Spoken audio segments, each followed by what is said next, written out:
So on this question, we're trying to add two fractions.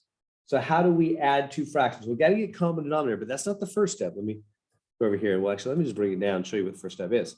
So we have 3 over x squared plus 4 over x squared plus x. The first step, okay, this is where it starts getting a little complex. So adding, so let me just, we're adding, subtracting fractions. They're also called rationals. This means ratios, fractions. So what's step number one? Step number one is to factor the denominators. We don't care about the numerators. Why? Why don't we care about the numerators? We're trying to get, eventually, in step two, we're going to get common denominators, right?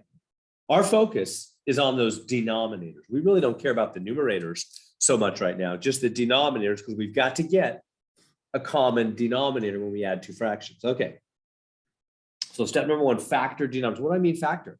Well, look right here. This can be factored, can't it? You know how to factor that? Let me bring that down. That's going to be 4 over, and then you take out the x, like that. Write that a little bit better.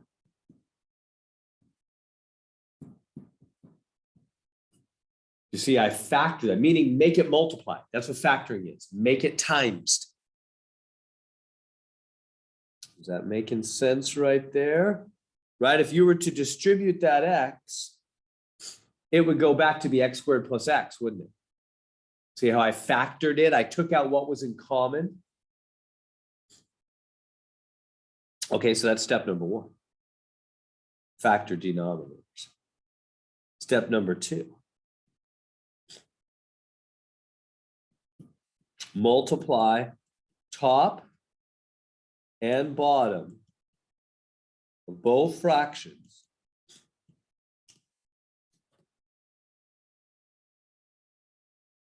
by, well, I'll just say, well, yeah, by whatever it takes to make them the same. By whatever will make denominators the same, right? Our goal is to make the two denominators match, common ground, common denominators, right? We have to make those two denominators the same. So how do we do that? How do we make those two denominators the same? Well, I'm going to come over to this guy here first. Over here, and I'm going to multiply this guy by x plus 1. I didn't write that so well. Again, x plus 1. And whatever you do to the, it's got to be top and bottom, right? Because you can't change the fraction. You have to do the same thing to the top and the bottom of the fraction. Are we good there? So now this fraction, this denominator, I should say, is going to become x squared times x plus 1. The order doesn't matter. It's just got to have the same pieces. Now, is the other guy exactly the same? Almost, except it's got a regular x instead of an x squared. But we can fix that. What am I going to do?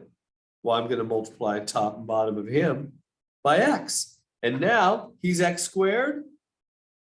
And then an x plus 1. He's x squared and x plus 1. They are now the same. Let me pause there for a second. Y'all see that? Do you see that I multiplied the top and the bottom of both fractions by whatever will make the denominators the same. We've got to get common ground, right? We've got to make the two denominators the same. So I came over to this guy and I said, well, he needs an x plus 1 because the other guy has an x plus 1. Then I came to this guy and go, well, he's only x and he's x squared, so I got to multiply by another x. So then he's x squared, like the other guy. And whatever you do it top and bottom because you can't change the fraction. You got to do the same thing to the top that you do to the bottom. Now notice the two denominators are identical, aren't they? They're the same. Right? This one is x squared.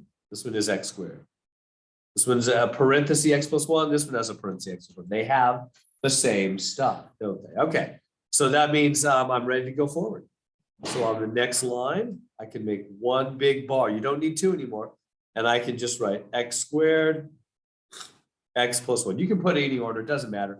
They both have the same denominator. So I can make them one big fraction. It's making sense?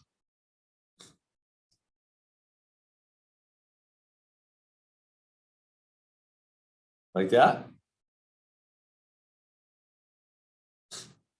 Okay, now, so that was step 2. Step 3, multiply and combine like terms in the top only. So in other words, I'm not going to do anything more with the denominator. I'm done with the denominator because I already have my common denominator done. I'm good. I'm happy with the denominator. I don't want to fiddle with the denominator anymore. So I'm going to distribute, boom, boom. So what's that going to be? That's going to be, down the bar here. Bottom stays the same. The top is going to become 3x plus 3 plus 4x. See how I distributed that 3 through the parentheses? 3 times x, 3 times 1. And then I can add 3x and 4x, right? They'll add together on the next line to be 7x.